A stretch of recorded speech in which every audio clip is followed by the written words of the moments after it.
যুদ্ধের আগুন জ্বলছে বাইরে, আর মাটির নিচে চলছে অন্য এক মহাপ্রলয়। মধ্যপ্রাচ্যের আকাশ যখন যুদ্ধ বিমানের গর্জনে কাঁপছে, ঠিক তখনই পায়ের নিচের মাটি জানান দিচ্ছে অন্য এক ভয়ঙ্কর বার্তা।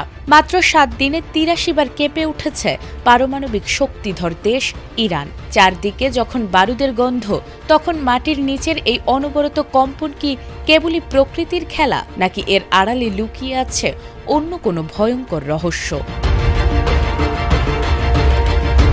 সময়টা যেন থমকে গেছে ইরানের মানুষের কাছে। যুদ্ধের ভয়াবহতা আর আতঙ্ক কমছেই না, আর অন্যদিকে পায়ের নিচে অনবরত কাঁপছে মাটি। সব মিলিয়ে এক চরম দোলাচলে পুরো দেশ। তেহরান বিশ্ববিদ্যালয়ের ভূপদার্থবিদ্যা ইনস্টিটিউট যখন একের পর এক ভূকম্পনের খতিয়ান দিচ্ছিল, তখন চমকে উঠেছে খোদ আন্তর্জাতিক মহলও। 7 দিনে 83টি কম্পন, এর মধ্যে 71টি মৃদু হলেও 10টি ছিল মাঝারি এবং 2টি ছিল তীব্র ক্ষমতার। শুধু তাই নয়, খুজেস্তানের 5.0 এবং কেরমানশাহের 5.7 মাত্রার জোড়া ধাক্কা পুরো দেশের হৃদস্পন্দন যেন থামিয়ে দিয়েছিল। খোরাসান রাজাভি থেকে শুরু করে কেরমান, ফার্স, মাজান্দারান, এমনকি খোদ রাজধানী তেহরানও রক্ষা পায়নি এই ভূগর্ভস্থ তাণ্ডব থেকে।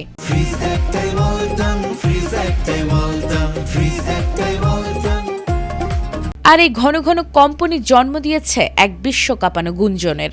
সামাজিক যোগাযোগ মাধ্যম থেকে শুরু করে আন্তর্জাতিক প্রতিরক্ষা বিশেষজ্ঞদের একাংশের মনে একটাই প্রশ্ন: যুদ্ধকালীন এই চরম উত্তেজনার মাঝেই কি তবে গোপনে কোনো পরমাণু বোমার পরীক্ষা চালালো তেহরান? মাটির নিচে কি তবে রচিত হচ্ছে নতুন কোনো ইতিহাসের খসড়া?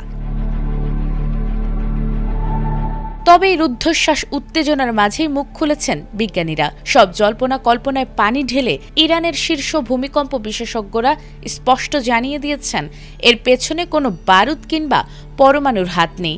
এটি সম্পূর্ণ প্রকৃতির এক রুদ্ররূপ। মাটির 8 থেকে 12 কিলোমিটার গভীরে ইউরেশীয় আর আরাবিয়ান টেকটনিক প্লেটের যে তীব্র সংঘাত চলছে, তারই বহিঃপ্রকাশ এই ভূমিকম্প। বর্তমান বিশ্বের কোনো প্রযুক্তির পক্ষেই মাটির এত গভীরে গিয়ে কৃত্রিম বিস্ফোরণ ঘটানো সম্ভব নয়। যুদ্ধ আর প্রকৃতির এই যৌথ থাবায় ইরান এখন এক চরম ক্রান্তিকাল পার করছে। বাইরে শত্রুর চোখ, আর ভেতরে প্রকৃতির এই কাঁপন। কোন দিকে সামাল দেবে তেহরান, সেটাই এখন দেখার বিষয়।